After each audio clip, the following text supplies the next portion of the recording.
Hi guys, మనం ఈరోజు చేసుకుంటున్నాం మిక్స్ వెజ్ సాంబార్. నేను ఎలా చేస్తాను అనేసి మీరు కూడా చూసేయండి. రండి ప్రాసెస్లోకి వెళ్దాం. కుక్కర్ పెట్టి 1 కప్పు పప్పు వేసి వాష్ చేసుకున్న తర్వాత 8-9 తెల్లగడ్డపాయలు, 1 క్యారెట్, 1 నవ్వుకోలు, బీన్స్ కొన్ని, ఒక 8-9 దొండకాయలు, 1 ఆలుగడ్డ, 2 టమోటాలు, కరివేపాకు వేయండి, ఫ్లేవర్ అయితే బాగుంటుంది.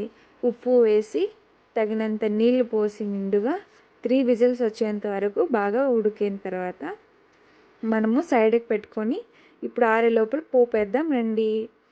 బెనం పెట్టి ఆయిల్ వేసి సాసవులు, ఎర్రగడ్డలు, చిన్న ఎర్రగడ్డలు సాంబార్కి వేస్తే బాగుంటుంది, కరివేపాకు, ఇంగువ, 2 టేబుల్ స్పూన్ సాంబార్ పౌడర్, మాకు మా అత్తగారు చేసి ఇస్తారండి సాంబార్ పౌడర్. అలాగే పప్పు. ఇప్పుడు ఆరే లోపల మనం పప్పును బాగా కలుపుకోవాలి. బాగా పప్పు నున్నగా అయిన తర్వాత మళ్ళీ స్టవ్ పైన పెట్టి పోపు వేసుకొని ఉడకపెట్టుకుందాం రండి సాంబార్. నేను పోపు వేసి అలా ఉడకపెడుతున్నాను. పాపలు వేసేసి అమ్మ అమ్మ అని పిలిచింది నన్ను.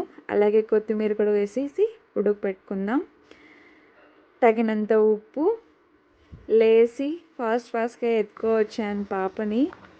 సాంబార్ కూడా అయిపోయింది అంత లోపల. అమ్మయ్య అనుకున్నాను. చూడండి ఇప్పుడు పాప ఎలా చేస్తుంది. Smell super awesome sambar. ಪಪ್ಪು ಸಾಂಬಾರ್ ಚೆನ್ನಾಗಿದೆಯಮ್ಮ? ಸಾಂಬಾರ್ ಸ್ಮೆಲ್ ನೋಡಿ ನೀನು.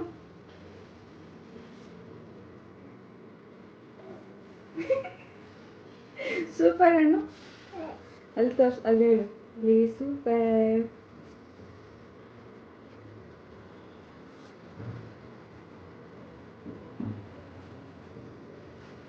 హాయ్ అన్న.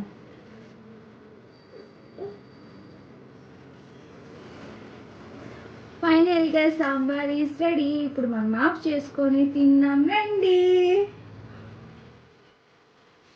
మెయిన్ సాంబార్కి మనం సాంబార్ పౌడరే బాగుండాలండి.